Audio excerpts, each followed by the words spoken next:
Picture चालू करो बे। आपको बताना चाहता हूं, इंडस वाटर ट्रीटी के खिलाफ बड़ा प्रोटेस्ट बंगाल में इनकी पार्टी ने करा है कि पाकिस्तानियों को पानी दो। करा कि नहीं करा? पानी रोकने से कुछ नहीं होगा। चाइना ने बोलने दीजिए। साले का खोपड़ी तोड़। क्यों नहीं होगा? आपको लगता है पानी रोकने से कुछ नहीं होगा? हाँ यार, मैं जवाब दीजिएगा। ओके ओके, जवाब दीजिए माता जी, जवाब दीजिए आप। पाकिस्तान का पानी रोकना गलत है, लेकिन हिंदुस्तानियों का खून बहना अच्छा है। ये है बात, ये है ताकत सिंदूर की। ये बड़ी अच्छी बात कही आप। ओके ओके, चाहता हूं विपक्षियों के लिए एक तो सेना के ऊपर सवाल उठाना बंद कर दे, क्योंकि इससे सेना का आत्मविश्वास कम होता है, हमारा जनता का आत्मविश्वास कम होता है, हमें पता ही चलता हम जीते नहीं। एक मैं भाटी जी के लिए कहना चाहूंगा, जीते कि नहीं? बिल्कुल जीते सर, हमें पूरा भरोसा, अपनी आर्मी पे भरोसा, अपनी सरकार पे भरोसा है।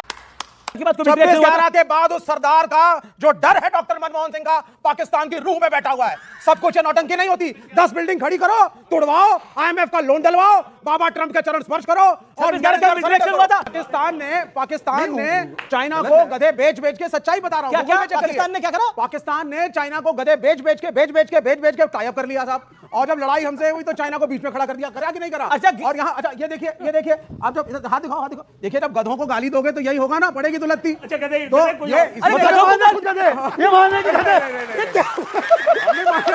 नमस्कार दोस्तों, राहुल गांधी के नरेंद्र सरेंडर वाले बयान को लेकर राजनीति थमने का नाम नहीं ले रही है। आज की डिबेट में पब्लिक ने विवेक श्रीवास्तव और बाकी विपक्ष से पाकिस्तान का स्टैंड लेने पर कई तीखे सवाल किए। बाद में विवेक श्रीवास्तव ने पाकिस्तान के साथ गधों का जिक्र किया, तब डिबेट में खूब ठहाके लगने लगे। आखिर वो कौन सी थी बात, जानने के लिए वीडियो आखिर तक जरूर से देखिए। वीडियो को लाइक करें, शेयर करें और चैनल को सब्सक्राइब जरूर से कर दीजिए। तो चलिए शुरू करते हैं इसकी मेन डिबेट। पाकिस्तान का पानी रोकना गलत है, लेकिन हिंदुस्तानियों का खून बहना अच्छा है। ये है बात, ये है ताकत सिंदूर की। ओके ओके, चाहता हूं विपक्षियों के लिए एक तो सेना के ऊपर सवाल उठाना बंद कर दे, क्योंकि इससे सेना का आत्मविश्वास कम होता है, हमारा जनता का आत्मविश्वास कम होता है, हमें पता ही चलता हम जीते नहीं। एक मैं भाटी जी के लिए कहना चाहूंगा, जीते कि नहीं? बिल्कुल जीते सर, हमें पूरा भरोसा, अपनी आर्मी पे भरोसा, अपनी सरकार पे भरोसा है। भारत माता की जय। सर दूसरा मेरा सवाल है, मैं भाटी जी का कहना चाहूंगा, जो हमारे देश के प्रधानमंत्री आर्मी के पास हर त्योहार पे जाते हैं, आर्मी की वर्दी पहनते हैं, वो अपने राजनीतिक लाभ के लिए नहीं करते। एक सेकंड, वो आर्मी का हौसला बढ़ाने के लिए जाते हैं, वो आर्मी का साथ देते हैं कि हम आर्मी के पूरी तरह साथ है, वो अपनी देशभक्ति दिखाते हैं, ना कि कोई राजनीतिक लाभ लेने के लिए करते हैं। प्रधानमंत्री हर दिवाली सेना के बीच में जाके मनाते हैं, और ये आज से नहीं है, ये आज से नहीं है, जब से वो प्रधानमंत्री बने हैं तब से हैं। और इस देश में कांग्रेस के भी कई प्रधानमंत्री रहे हैं। कितने कांग्रेस के प्रधानमंत्री आर्मी के बीच जाकर दिवाली बनाते थे? अगर इसका कोई सत्य तथ्य है तो अजय उपाध्याय प्रेजेंट कर दीजिएगा, अगर है आपके पास कोई सत्य तथ्य। ठीक है, आपका सवाल क्या है, बोलिए। कि टेढ़ी दुम पकड़कर राहुल गांधी आज जो पाकिस्तान परस्ती स्टैंड लिया है, वो पूरे देश को पता है, अपने वोट बैंक के लिए लिया है। क्या कांग्रेस का यह मानना है कि कांग्रेस का कोर वोट बैंक माइनॉरिटी इस देश के खिलाफ खड़ा है? जो बात आपने कही, ये लोकतंत्र में सेना पर कोई प्रश्न कभी नहीं किया, ना कोई कर सकता है। सेना के साथ सबने साथ में साथ मिलाकर दिया।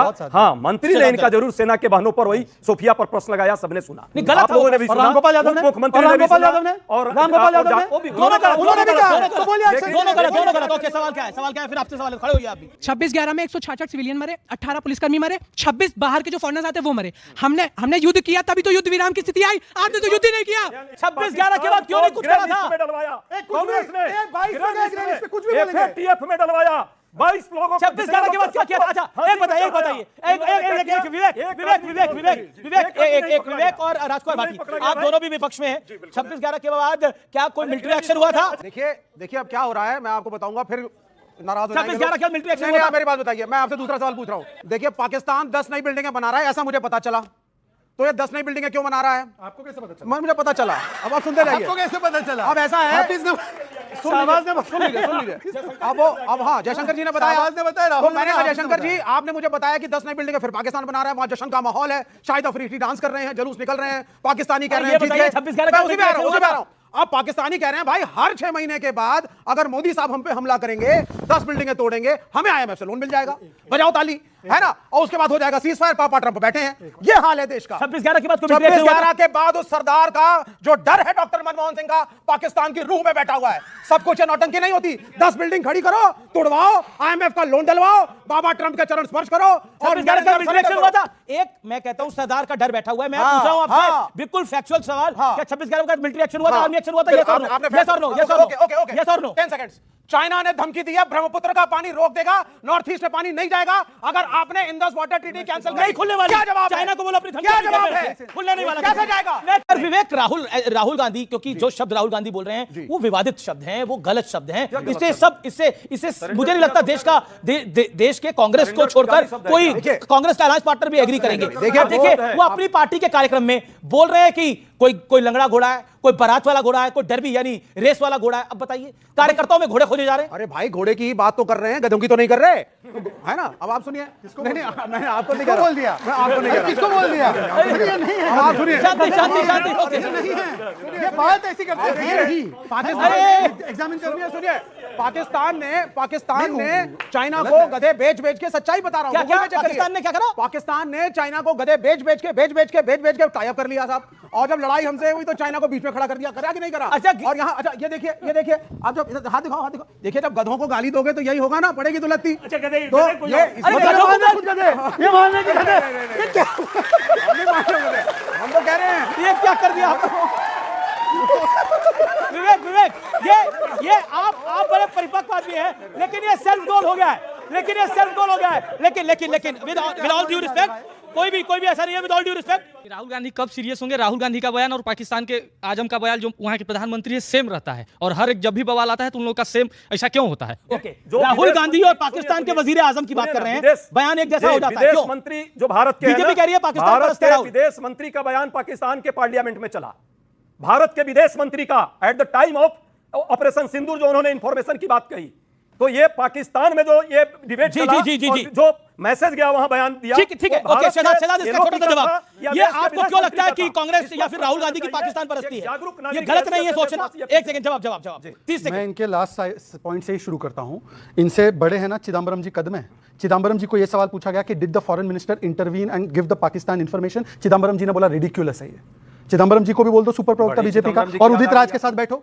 नहीं, उदित राज के साथ आप बैठो, आप उदित राज के साथ बैठ जाओ। अगर चिदम्बरम गद्दार है इनकी पार्टी के, शशि थरूर गद्दार है, मनीष तिवारी गद्दार है, सलमान खुर्शीद गद्दार है, निकालो ना पहली फुर्सत में। ठीक है, अरे मेरी बात तो होने दो यार। प्लीज। डीजीएमओ ने बोला, एमईए ने बोला, एमईए ने एक बार नहीं अनेकों बार बोला, पीएम ने भी बोला है, पर आपको अपने नेताओं पे भरोसा नहीं, हम पे कहां भरोसा करोगे? मुझे गधा बोलो, इनकी पार्टी को मौसम वैज्ञानिक बोला, दलितों की पार्टी मौसम वैज्ञानिक, यही बोलेंगे। देश के पिछड़े, देश की ओबीसी पार्टियां देखे।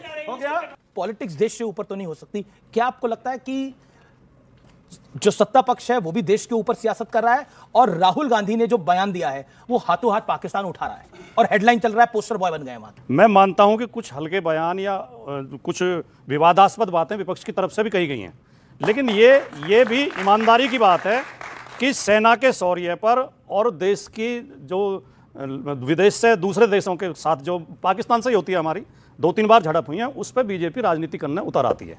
इस बात की बीजेपी को अपने अंदर इतना संयम रखना चाहिए जी कि कम से कम, अब जैसे कि ये हुआ, अब मोदी जी की फौजी ड्रेस में फोटो लगा के जगह जगह होर्डिंग लगा दी गई, ये हल्कापन जाहिर करता है। कायदे में तो देश में कानून है, सिविलियन आदमी फौज की ड्रेस नहीं पहन सकता, इसमें मुकदमा भी दर्ज हो सकता है। हमारे प्रधानमंत्री की फोटो जगह जगह लगा रखी है फौजी ड्रेस में। तो वीडियो को आखिर तक देखने के लिए धन्यवाद। वीडियो पसंद आया तो वीडियो को लाइक कर दीजिए और चैनल को जरूर से सब्सक्राइब कर दीजिए। तो चलिए मिलते हैं एक और धमाकेदार वीडियो में।